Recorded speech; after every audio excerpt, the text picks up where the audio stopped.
एक छोटे लड़के को एक अजीब बीमारी हो गई थी, जिससे जैसे ही वह हवा से संपर्क करता, उसके पूरे शरीर पर लाल धब्बे हो जाते और उसे सांस लेने में मुश्किल होती थी और वह मर जाता था। उसके माता पिता ने इलाज के लिए सारे पैसे खर्च कर दिए और अंत में एक ऐसी अस्पताल ढूंढी जो इस अजीब बीमारी का इलाज कर सकती थी। लेकिन जब ऑपरेशन के दौरान लड़के ने भूत को देखा तो वह डर के मारे बेहोश हो गया।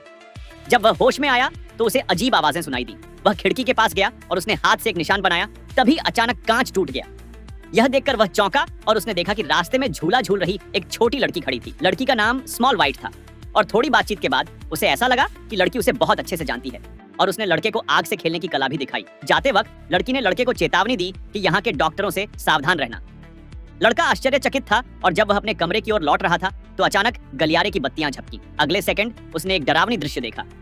लड़के को लगा कि वह अपनी आंखों से धोखा खा रहा है, लेकिन जब उसने करीब जाकर देखा तो वही छोटी लड़की धीरे धीरे उसकी ओर आ रही थी। लड़का डरकर पीछे हटने लगा, लेकिन गलियारे की बत्तियां अचानक बंद हो गईं। लड़के ने मुड़कर देखा तो लड़की गलियारे के अंत में खड़ी थी।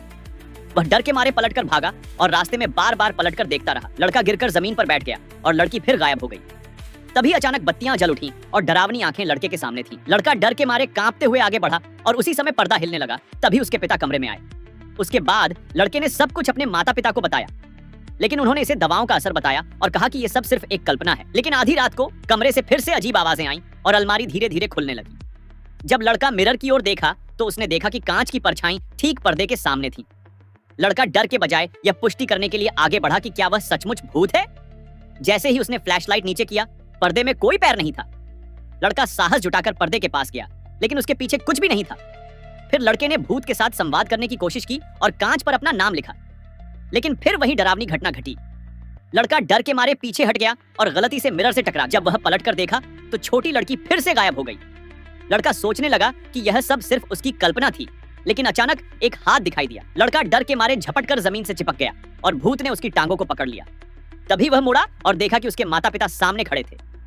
डॉक्टर ने फिर वही बात कही कि यह सब दवाओं का असर था और बताया कि ऑपरेशन के दूसरे चरण की आवश्यकता है। लेकिन इस बार ऑपरेशन और भी दर्दनाक था। डॉक्टर ने लड़के के सिर में एक स्क्रू लगा दिया और फिर उसके हाथ और पैर को बंधन से बांध दिया। लड़का चीखते हुए संघर्ष कर रहा था, लेकिन डॉक्टर ने उसके सिर से एक हिस्सा काट दिया। फिर उसे निंद्रा में डालने के लिए एनेस्थीसिया दिया गया और एक बड़ी ड्रिल मशीन से उसके सिर में छेद कर दिया। एनेस्थीसिया और दर्दनाशक की मदद से लड़का बेहोश हो गया और ऑपरेशन खत्म हो गया।